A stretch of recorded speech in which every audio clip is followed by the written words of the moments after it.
قال النبي صلى الله عليه وسلم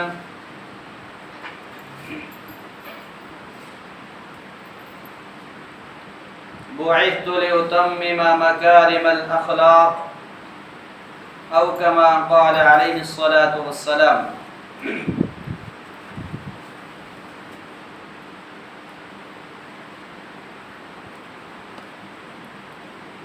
معزز و مکرم سامعین کرام، برادران اسلام،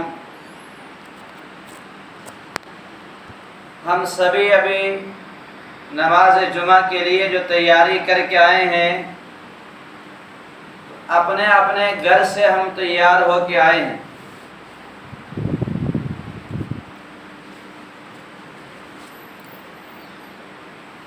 ہم سب نے اپنے اپنے گھروں میں غسل کیا، اچھے اور پاکیزہ کپڑے پہنے اور اللہ کے گھر کی طرف آ گئے۔ کیا ہمیں تیار ہوتے ہوئے اس گھر کے بارے میں کچھ خیال آیا ہے کہ یہ اللہ کی کتنی بڑی نعمت ہے؟ صبح سویرے جب آپ کسی بازار سے گزرتے ہوں گے تو وہاں فٹ پاتھ پر سوئے ہوئے ان لوگوں کو دیکھ کر کے جو شکل و صورت میں ہماری طرح ہیں، جسم اور جثے میں ہماری طرح ہیں، درد جیسے ہمیں محسوس ہوتا ہے ان کو بھی ویسے ہی ہوتا ہے، جیسی تکلیف ہمیں محسوس ہوتی ہے وہ بھی اسی طرح تکلیف محسوس کرتے ہیں۔ جو دل اور دماغ ہمارے پاس ہے وہ بھی اسی دل اور دماغ کے حامل ہیں، وہ بھی اسی سوچ کے حامل ہیں، لیکن انہوں نے برسات ہو، موسم سرما ہو یا گرمی ہو، سونا روڈوں کے کنارے پر ہی ہے۔ تو ان کو دیکھ کر کے کبھی ہم نے سوچا کہ یہ مکان اللہ تعالیٰ کی کتنی بڑی نعمت ہے؟ اور خالی انسان نہیں مکان میں رہتا، اللہ تعالیٰ نے پوری کائنات میں جتنی بھی مخلوقات پیدا فرمائی ہیں، ہر ایک مخلوق کے دل میں اللہ تعالیٰ نے فطرتاً اپنے مکان کی محبت کو پیوست کر دیا۔ چنانچہ اگر آپ دیکھیں گے فضا میں اڑنے والے پرندوں کو تو وہ آپ کو درخت کی شاخوں میں اپنا گھر تعمیر کرتے ہوئے نظر آئیں گے، اور اتنا خوبصورت گھر کہ جب آپ کسی پرندے کے گھونسلے کو دیکھتے ہوں گے تو دل چاہتا ہوگا کہ بس اس کو دیکھتے رہیں۔ فن تعمیر کی اعلیٰ مثال وہ دیتے ہیں، اتنے زبردست طریقے سے انہوں نے اپنے گھونسلے کو ڈیزائن کیا ہوتا ہے کہ انسان دیکھ کر کے حیران رہ جاتا ہے کہ اللہ انہوں نے اتنا دماغ کہاں سے لایا۔ اور اگر آپ سمندر میں تیرنے والے جانوروں کو دیکھو گے تو انہوں نے بھی اپنی رہائش گاہ بنائی ہوتی ہے، اور اگر کہیں زمین کے اندر سوراخ دیکھے ہوں گے چونٹیوں کے گھر، اور بعض دفعہ تو زمین سے اوپر وہ ایک بڑا قلعہ نما گھر تعمیر کرتے ہیں، اس کو دیکھ کر تو انسان کی عقل دنگ ہو جاتی ہے، یا اللہ اتنی چھوٹی سی چونٹی دماغ تو نے اس کو کتنا دیا ہے کہ اپنے لیے کیا ہی خوبصورت یہ گھر تعمیر کر رہی ہے۔ مکڑی کے جالے کا گھر دیکھا کبھی؟ کتنے باریک دھاگے کے ساتھ وہ کتنا بہترین خوبصورت اپنے لیے گھر تعمیر کرتا ہے۔ قرآن کریم نے اس کا منظر کھینچا، فرمایا کبھی مکڑی کے جالے کی طرف تم نے دیکھا؟ گھروں میں سب سے کمزور گھر ہے، لیکن اس کو بھی اپنے اس مکڑی کو بھی اپنے اس گھر کے اوپر بھروسہ ہوتا ہے کہ میرا گھر، میری رہائش گاہ میرے لیے مضبوط ہے۔ کبھی شہد کی مکھی کے چھتے کو دیکھیں گے، انہوں نے الگ الگ کمرے کیسے ڈیزائن کیے ہوتے ہیں تو انسان کی عقل دنگ رہ جاتی ہے، یا اللہ کیسے تو نے ان کو دماغ دیا۔ اب یہ ساری مخلوقات اگر اپنے لیے کوئی گھر، کوئی آشیانہ تعمیر کر سکتے ہیں تو وہ انسان، جس انسان کو اللہ تعالیٰ نے فرمایا وَلَقَدْ كَرَّمْنَا بَنِي آدم، ابن آدم کو ہم نے ساری مخلوقات میں سب سے اعلیٰ بنایا۔ لَقَدْ خَلَقْنَا الْإِنسَانَ فِي أَحْسَنِ تَقْوِيمٍ، انسان تجھے پوری مخلوقات میں سب سے بہترین بنایا۔ اب جب انسان بہترین ہے تو انسان کی سوچ بھی بہتر ہوگی، انسان اگر بہتر ہے تو انسان کا عقل اور اس کا دماغ بھی بہتر ہوگا، اور یہی عقل اور دماغ انسان کا جو بہتر ہے، یہی وجہ ہے کہ انسان نے اپنے رہائش کے لیے آج تک اتنے نقشے وجود میں لے آیا انسان کہ جن کی تعداد بھی ممکن نہیں ہے شمار کرنا۔ اس کے مقابلے میں آپ کسی بھی پرندے کو دیکھو، وہ آج سے 100 سال پہلے جس طرح کا گھونسلہ بناتا تھا آج بھی ویسے ہی بناتا ہے۔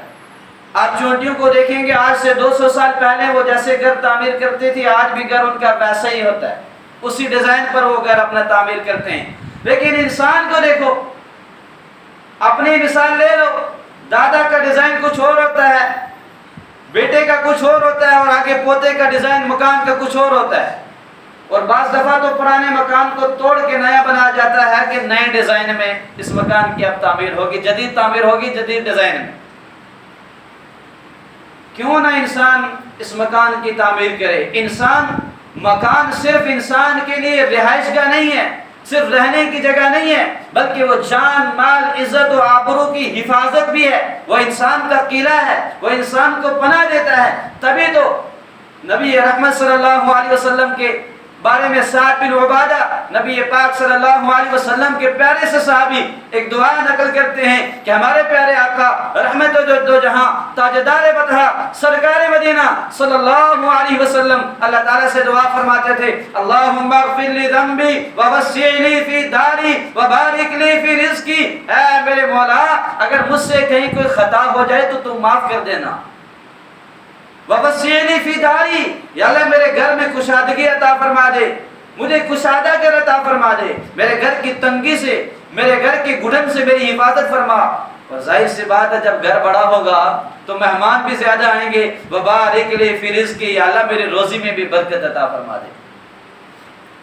اور حضرت نافع بن عبد الحارث رضی اللہ تعالیٰ عنہ نبی پاک صلی اللہ علیہ وسلم کی ایک اور حدیث نقل فرماتے ہیں کہ پیارے آقا رحمت دو جہاں صلی اللہ علیہ وسلم نے فرمایا، اربعۃ من السعادہ، 4 چیزیں انسان کی سعادت مندی کی نشانی ہیں، 4 چیزیں انسان کے نصیب والا ہونے کی نشانی ہیں، 4 چیزیں انسان کا مقدر والا ہونے کی نشانی ہیں. اور آج کی زبان میں 4 چیزیں انسان کے لکی ہونے کی نشانی ہیں. پہلی کیا فرمائی؟ المرأۃ الصالحہ، کسی کو اگر نیک بیوی مل جائے تو یہ اللہ کی طرف سے اس کو گفٹ سمجھے، یہ اللہ کی طرف سے اس کو انعام ہے، یہ نصیب والا ہے، یہ مقدر والا ہے، اس کو نیک بیوی مل گئی. دوسرا والبیت الواسع، کسی کو اگر کشادہ گھر مل گیا یہ بھی اللہ کی طرف سے انعام ہے اس کے اوپر. تیسرا والجار الصالح، اگر کسی کو نیک پڑوسی مل گیا یہ بھی اللہ کی طرف سے اس کو گفٹ مل گیا. اور چوتھا المرکب الہنیء، آرام دہ سواری، وقت پر پہنچانے والی، راستے میں کھجل نہ کرنے والی آرام دہ سواری اگر کسی کو مل گئی تو یہ 4 چیزیں اللہ کی نعمت ہے. ذرا غور کریں، رحمت عالم صلی اللہ علیہ وسلم نے یہی تھوڑی نہ کسی کو نصیب والا فرمایا، یہی تھوڑی نہ کسی کو مقدر والا فرمایا. 4 نعمتیں بھی تو دیکھو کون سی ہیں. المرأۃ الصالحہ، نیک بیوی، اس کی قدر و قیمت اس سے جا کے پوچھئے گا جس کی بیوی کے چال چلن اچھے نہیں ہیں، جس کے بیوی کے اخلاق اور کریکٹر بہتر نہیں ہے. وہ 24 گھنٹے اسی ٹینشن میں رہتا ہے کہ میں کس ضلالت کی زندگی میں جی رہا ہوں. ان سے جا کے پوچھئے گا جن کی بیوی آگے سے زبان دراز ہیں، آگے سے بولتی ہیں، جو ذرا ذرا سی بات پر لڑائی کے لیے آ جاتی ہیں، جو طرح طرح کی فرمائش کرتی ہیں. ان سے جا کے پوچھئے گا، وہ بعض دفعہ ہاتھ اٹھاتے ہیں تو کہتے ہیں یا اللہ اس زندگی سے موت بہتر ہے، مار دیجئے گا. وہ بیوی جس کو فرمایا تھا لِتَسْكُنُوا إِلَيْهَا، مردوں تمہیں بیویاں اس لیے دی جا رہی ہیں تاکہ ان کے ساتھ سکون حاصل کرو. یہ اتنا تکلیف میں ہے کہ کہتا ہے یا اللہ موت دے دے، اس بیوی سے موت آ جائے مجھے، وہ بہتر ہے. تو نبی پاک نے فرمایا جس سے نیک بیوی مل جائے، جس کو نیک بیوی ہو، کیا وہ باہر سے پورے دن کا تھکا ہوا جب گھر آتا ہے، ایک مسکراہٹ اس کے سارے دن کی تھکان کو دور کر دیتی ہے. ایک پیارا سا بول اس کے دل کے بوجھل کو ہلکا کر کے رکھ دیتی ہے. ایک پیارا سا بول اس کے دماغ کی ساری پرابلم کی جو نسیں ہیں ان کو ہلا کے بہتری کی طرف لے آتی ہے. دوسرا البیت الواسع، جس کو کشادہ گھر مل گیا. یہ بھی ان سے جا کے پوچھو جن کے گھر تنگ ہیں، ان کو سارے دن اسی ٹینشن میں گزارنا ہوتا ہے. وہ ہر وقت اسی ٹینشن میں ہوتے ہیں کہ بچے زیادہ ہیں، اولاد زیادہ ہے، مکان چھوٹا ہے، مستقبل میں ہمارا کیا ہونے والا ہے، آنے والے دن ہمارے کیسے نکلیں گے، ہمارے بچے کیسے رہیں گے، ہم کہاں رہیں گے، کوئی مہمان آ جائے تو کہاں زندگی بسر کرنی ہے. کیا فرمایا کہ کشادہ گھر، مطلب گھر، اس میں بھی نبی پاک صلی اللہ علیہ وسلم نے اس بندے کو سعادت مند فرمایا جس کے پاس کشادہ گھر ہو. اور جب گھر اچھا ہے تو شریعت اسلامیہ نے انسان کو انسان بنایا، مشین نہیں بنایا. مشین کا کیا مطلب؟ 2 گاڑیاں اکٹھی چل رہی ہیں، ایک کا ٹائر پنچر ہو جائے یا کہ اور پرابلم ہو جائے وہ گاڑی رک جائے اور دوسری چلتی رہے گی. وہ رک کر کے اس کو نہیں پوچھے گی کہ تو کیوں رکی.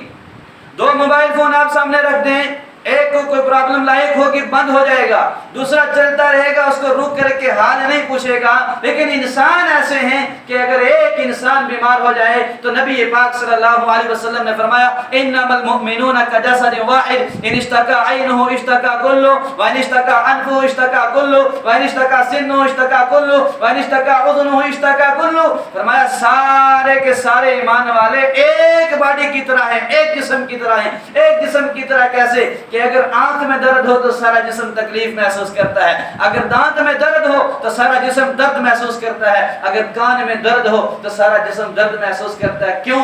ایک دوسرے کے ساتھ احساسات جڑے ہوئے ہیں. انسان بھی ایک دوسرے کے ساتھ ایسے ہی جڑے ہوئے ہیں، انسانوں کے احساسات بھی ایک دوسرے کے ساتھ ایسے ہی جڑے ہوئے ہیں. جب انسان گھر بناتا ہے تو اس کے پڑوسی بہت بڑا معنی رکھتے ہیں اس کے لیے. جن کے پڑوسی اچھے نہیں ہوتے وہ کروڑوں روپے خرچ کر کے بھی اپنے لیے سکون نہیں خرید سکتے. ان کو گاڑی لگانے کی ٹینشن، کوئی مہمان آ گیا رات کو دیر سے تب ٹینشن، مکان میں کوئی ریپیئرنگ کا کام لگایا تب ٹینشن.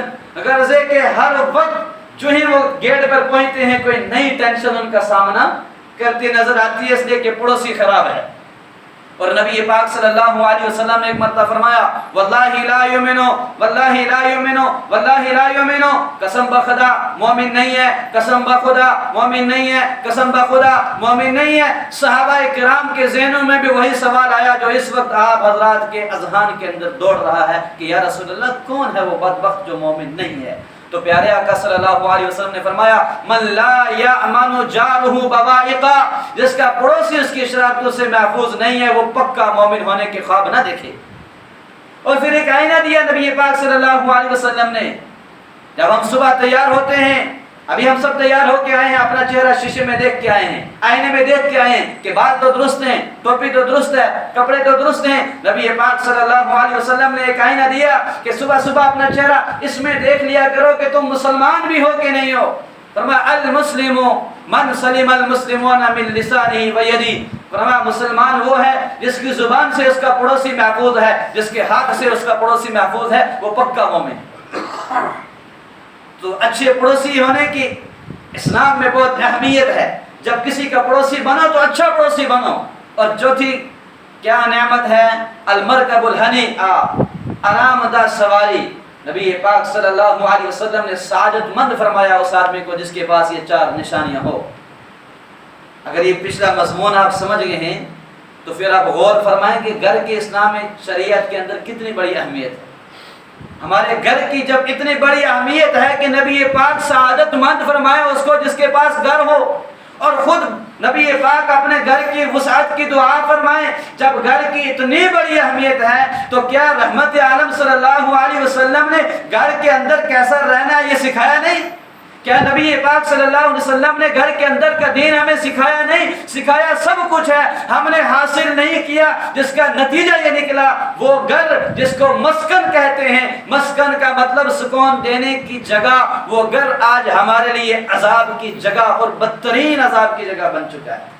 آپ کہیں گے وہ کیسے؟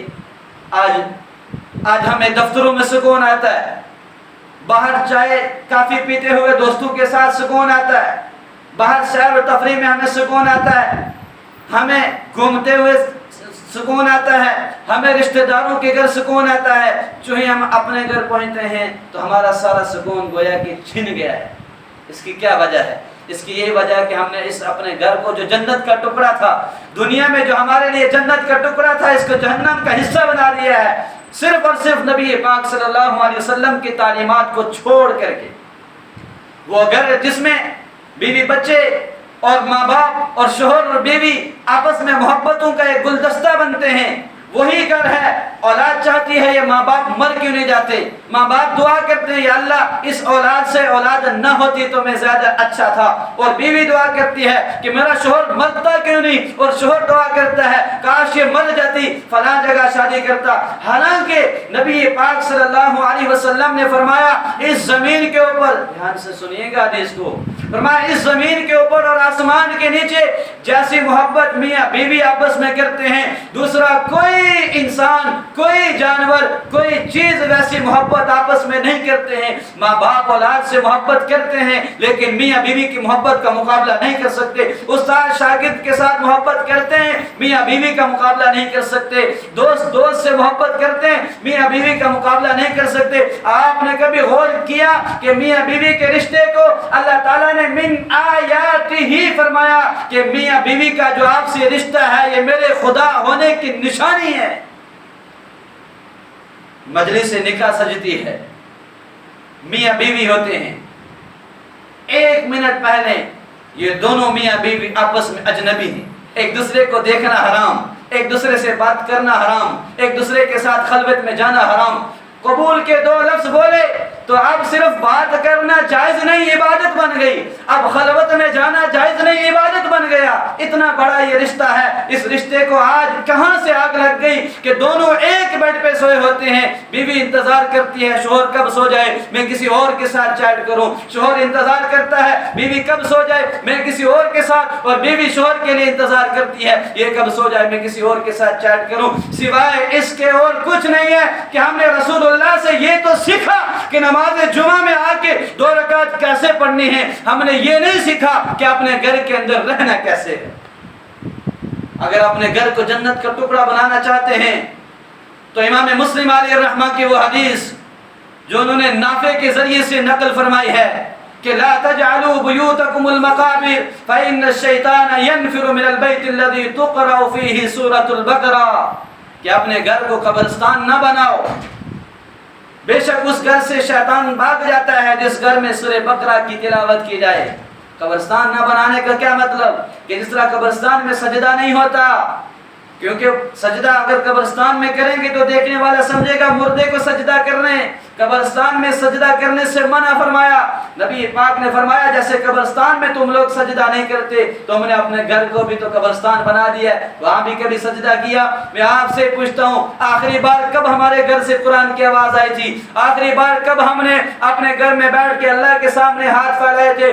ہفتے نہیں, مہینے کی بات ہی نہیں, سال ہر سال گزر جاتے ہیں ہمارے گھروں سے قرآن کی آواز نہیں آتی. سال ہر سال گزر جاتے ہیں ہمارے گھروں سے اللہ اللہ کی آواز نہیں آتی. پھر ہم سوچتے ہیں اگر جنت بنے, وہ نہیں بننے والا, کسی حد تک نہیں بننے والا. کبھی ہم نے کسی اللہ والے کو بلایا گھر میں کہ آپ یہاں آ کر کے اللہ کا ذکر کرو تاکہ گھر کے اندر برکت آئے, آپ یہاں آ کر کے اللہ کے قرآن کی تلاوت کرو تاکہ یہاں اللہ کی برکت آئے, آپ یہاں آ کر کے 2 گنا نفل پڑھ دو تاکہ ہمارے گھر میں اللہ کی برکت آئے. آؤ نبی پاک صلی اللہ علیہ وسلم کی حدیث سناتا ہوں. میرے آقا کے ایک صحابی ہیں, آنکھوں سے نابینا ہیں, 5 گنا نماز میں مسجد میں حاضر نہیں ہو سکتے. آقا مدنی کی بارگاہ میں حاضر ہوئے, یا رسول اللہ صلی اللہ علیہ وسلم. پیارے آقا نے فرمائیں. انہوں نے عرض کی یا رسول اللہ آپ میرے گھر تشریف لے آئے. کیوں؟ پیارے آقا میری آنکھوں میں روشنی نہیں ہے, میں 5 گنا نماز کے لیے مسجد میں آپ کی اقتداء میں اللہ اکبر کر کے نماز نہیں ادا کر سکتا. اور میرے پیارے سونے حبیب آپ میرے گھر میں آ جائیں, آپ 2 رکعت میرے گھر میں پڑھ دیں. جہاں آپ میرے گھر میں 2 رکعت پڑھیں گے میرا دل چاہتا ہے کہ میں موت تک اسی جگہ نماز پڑھتا رہوں. اور پیارے آقا صلی اللہ علیہ وسلم نے یہ عمل انجام دیا ہے. پھر ہمارے جن گھروں میں سال ہر سال تک نمازیں نہیں ہوتی وہاں کیسے برکت آئے؟ ایک اور واقعہ کتابوں کے اندر لکھا ہے. حضرت عمر بن خطاب رضی اللہ تعالی عنہ کے زمانے میں ایک عورت اپنا چراغ لے کے آ گئی اور چراغ آ کر کے عمر بن خطاب رضی اللہ تعالی عنہ کے سامنے رکھا اور بڑے جوش میں اور غصے میں بولنے لگی کہ عمر تو کیسا خلیفہ ہے, تو کیسا امیر المومنین ہے, یہی چراغ میرے پاس پیارے آقا رحمت عالم صلی اللہ علیہ وسلم کے زمانے میں تھا.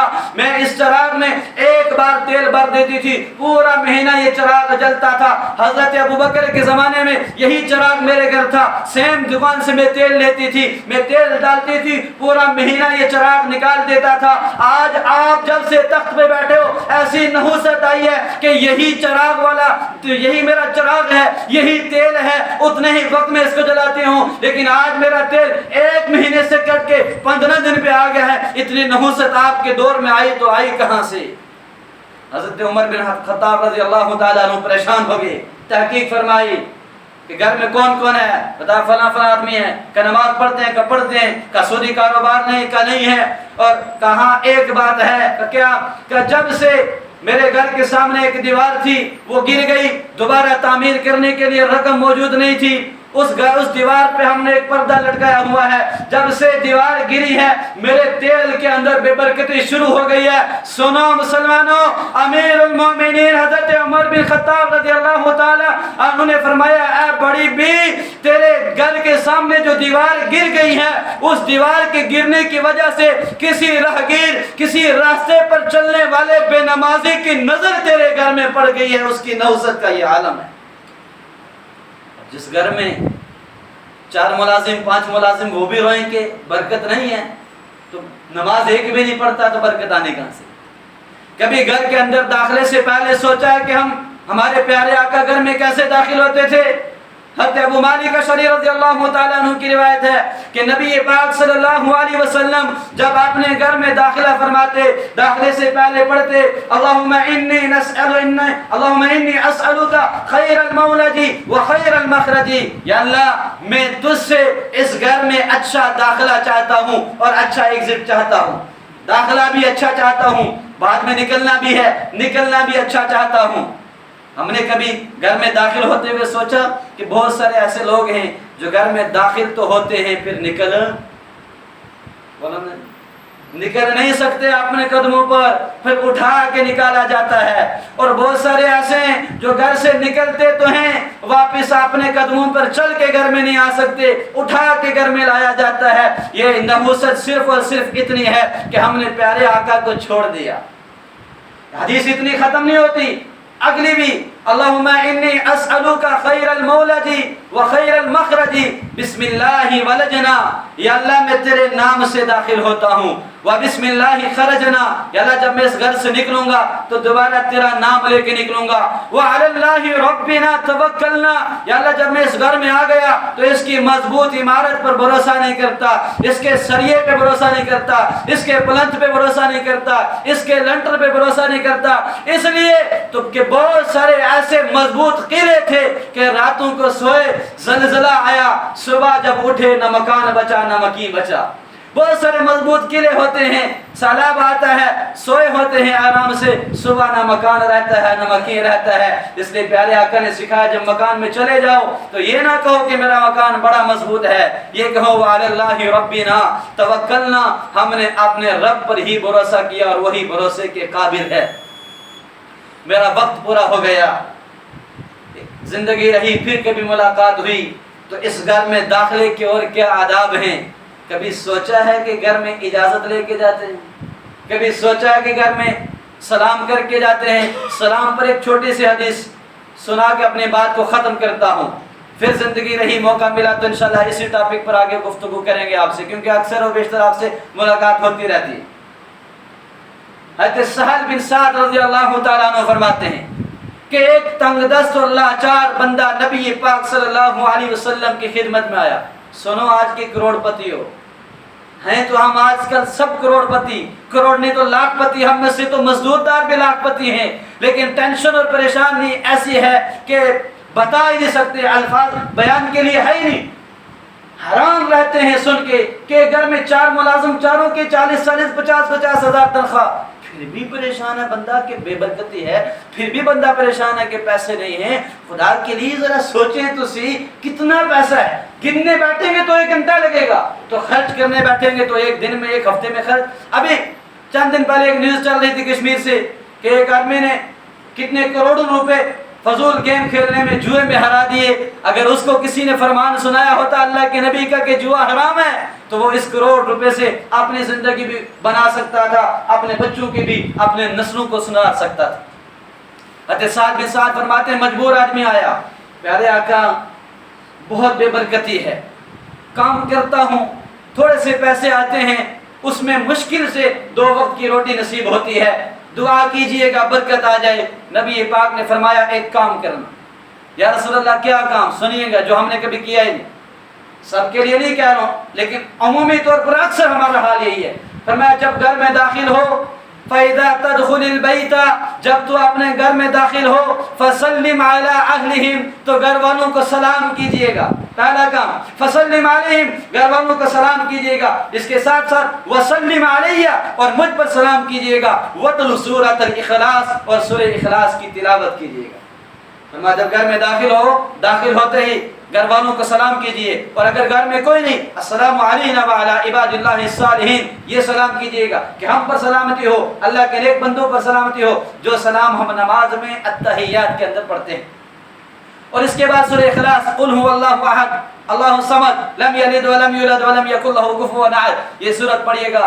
حضرت سہل بن سعد رضی اللہ تعالیٰ عنہ فرماتے ہیں چند دن گزرے تھے, صرف اس کے حالات نہیں بدلے, اس کے پورے محلے میں رزق کی اتنی فراوانی ہو گئی کہ تمام ان علاقوں میں جس علاقے میں یہ رہتا تھا اس کی تمام بستیوں میں اس کا محلہ سب سے مالدار محلوں میں شامل ہو گیا. کوئی آئے تو سی دین کو اپنائے. دین اسلام صرف جنت میں جانے کے لیے نہیں اپنایا, دین اسلام صرف لوگوں کو جنت کی تیاری کروانے کے لیے نہیں آیا, وہ اس دنیا کو بھی جنت بنانے کے لیے آیا ہے. وہ یہاں بھی جنت بنواتا ہے اور آگے داخلہ بھی جنت میں کرواتا ہے. اللہ تبارک و تعالی ہمیں نبی پاک صلی اللہ علیہ وسلم کی ان چھوٹی چھوٹی سنتوں کو سیکھنے کی, ان کو اپنانے کی توفیق عطا فرمائے. اللہ ہماری زندگیوں سے نحوست کو ختم کر کے ہمیں برکتیں عطا فرمائے. وما علینا الا البلاغ.